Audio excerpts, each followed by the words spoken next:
Hello everyone, welcome to my YouTube channel prep with Pankaj. दोस्तों, हम लोग एसएससी सीजीएल के लिए vocab की सीरीज लेके चल रहे थे और फिर हमने देखा कि कुछ कमेंट आए थे कि प्लीज़ आप स्टार्ट करें इडियम्स और फ्रेज। तो मैंने आज से स्टार्ट करने की कोशिश कर रहा हूँ और कोशिश यही रहेगी कि मतलब डेली हम वीडियो अपलोड करें। तो देखिए, हम स्टार्ट कर रहे हैं। अपना जो पहला इडियम्स है वो है आपका बटरफ्लाई इन द स्टोमक, जिसका मीन्स ये होता है कि बीइंग एक्साइटेड। मतलब देखिए, जिसे ये लिखा हुआ ना स्टोमक, सबको पता है स्टोमक का मतलब पेट होता है और बटरफ्लाई यानी क्या होती है, तितली होती है।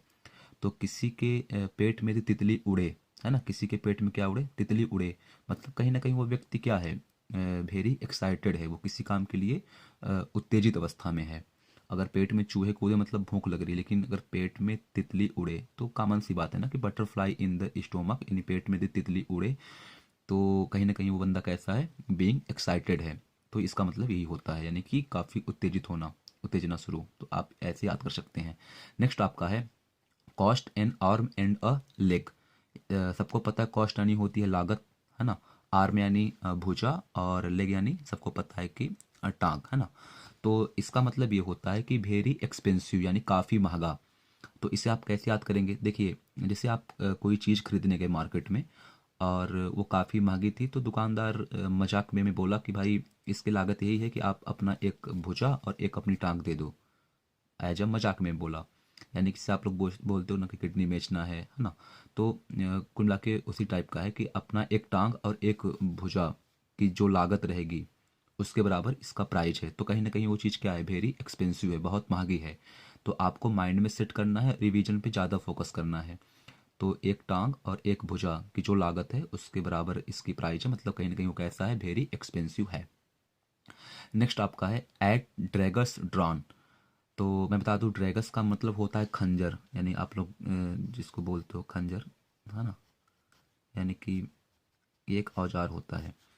तो एट ड्रैगस ड्रान, ड्रान का मतलब होता है थका हुआ। तो एट ड्रैगस ड्रान ये ईडियम्स है और इसका मीन्स ये होता है कि बिटरली हॉस्टाइल।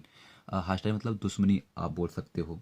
यानी कि मतलब इसका ये होता है कि having very strong feeling against somebody, किसी भी समबडी, किसी समथिंग्स के अगेंस्ट जो स्ट्रांग फीलिंग्स होती है, यानी कुल मिलाकर आप दुश्मनी बोलोगे।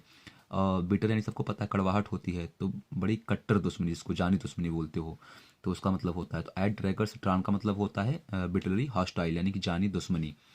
तो कैसे याद होगा, देखिए, एट ड्रैगर्स ड्रान, यानी कि डान सबको पता है कि डान है भाई, तो कहीं ना कहीं वो दुश्मनी ही करेगा वो, है ना। और ड्रैगर्स यानी कि ड्रैगर्स में डाक शब्द आ रहा है, डाक, और डाक यानी कुत्ता। तो एक कुत्ता रहे और वो भी कैसा रहे, कुत्ता डान रूप में रहे।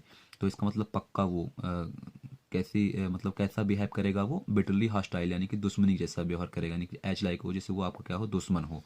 तो एट ड्रैगर्स डान का मतलब ये होता है कि बिटरली हॉस्टाइल।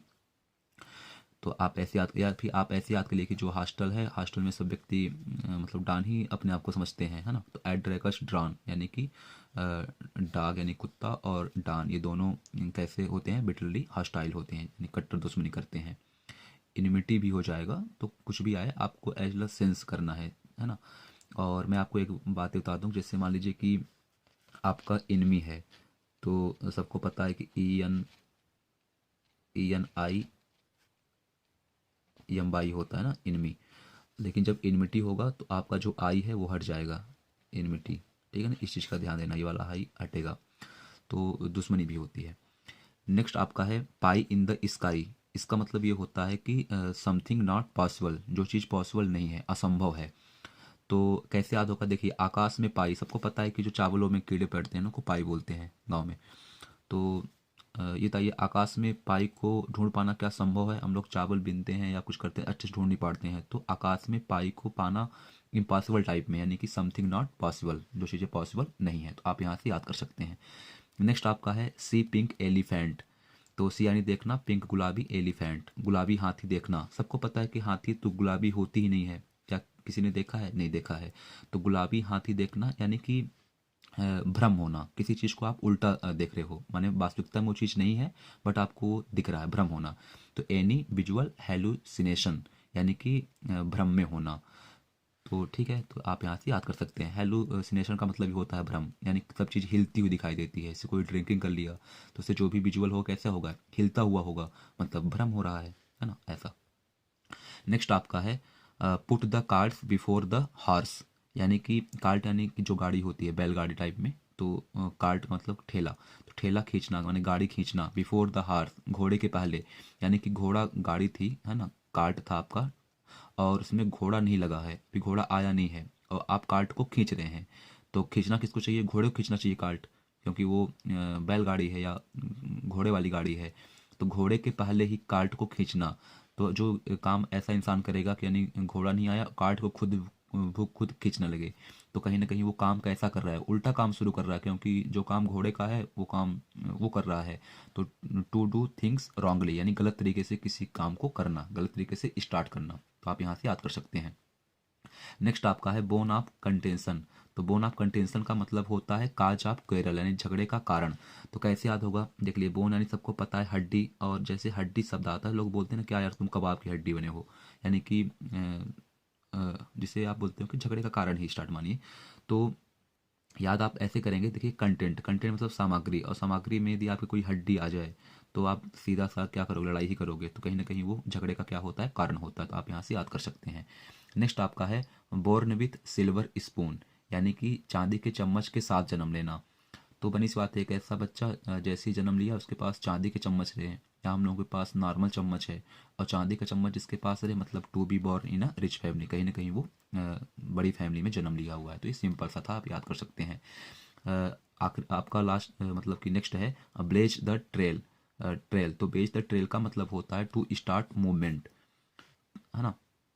तो इसे आप ऐसे याद करेंगे, देखिए ब्लेज, जैसे ब्लेज शब्द आया मतलब ब्लेजर, और ट्रायल ट्रायल, तो आप जब कहीं शादी वगैरह के लिए जाते हैं तो पहले जब ब्लेजर खरीदते हैं ब्लेजर, तो आप उसे ट्राई करते हैं ना, तो ब्लेजर को ट्रायल लेना, ब्लेजर को ट्रायल मतलब कि आप कहीं ना कहीं नया काम कर स्टार्ट कर रहे हो, मतलब ब्लेजर को आप पहन के चेक कर रहे हो कि वो सही फिट बैठ रहा कि नहीं, तो ट्रायल के लिए ब्लेजर को पहनना, यानी कहीं ना कहीं आप टू स्टार्ट मूवमेंट, किसी काम को आप स्टार्ट कर रहे हो, तो आंदोलन को स्टार्ट करना, ठीक है, तो आप यहाँ से याद करेंगे। नेक्स्ट आपका है कॉल इन क्वेश्चंस, इसका मतलब होता है डाउट। तो ये कैसे याद होगा, देखिए जैसे आपको कोई डाउट होता है तो आप क्या करते हैं, अपने फ्रेंड्स को कॉल ही करते हैं, यानी किसी क्वेश्चन में डाउट हुआ यदि, तभी तो आप कॉल करेंगे। तो क्वेश्चन के लिए कॉल करना, यानी कि पक्का आप केस में है, डाउट में है, तो आप यहाँ से याद कर सकते हैं। लास्ट आपका है टू क्लियर द एयर, यानी हवा का क्लियर होना, साफ होना, इसका मतलब ये होता है कि एलिमिनेट द कन्फ्यूजन, यानी कि जो संदेह है, यानी जो शक है, वो शक का दूर होना। तो कैसे याद करेंगे, देखिए मान लीजिए आप किसी कमरे में गए और वहाँ कोई जहरीली गैस भरी हुई है, तो आप पहले ही बोलेंगे ना कि इस गैस को बाहर निकालो, तो जैसे वो हवा बाहर होगी मतलब हवा क्लियर हो गई, साफ हो गई। तो टू क्लियर द एयर, यानी हवा जैसे साफ हुई, तो मतलब यही हुआ कि उस कमरे से जो विषैली हवा थी वो बाहर हो गई, यानी कि जो गलत फहमी थी वो क्या हो गई, दूर हो गई, तो एलिमिनेट द कन्फ्यूजन। तो इस प्रकार ये हमारा एडियम्स था। तो इसकी सीरीज हम डेली लेके आएंगे। यदि आपको ये अच्छा लगे तो आप इसे ज़्यादा से ज़्यादा शेयर करें और लाइक्स करें। Thank you.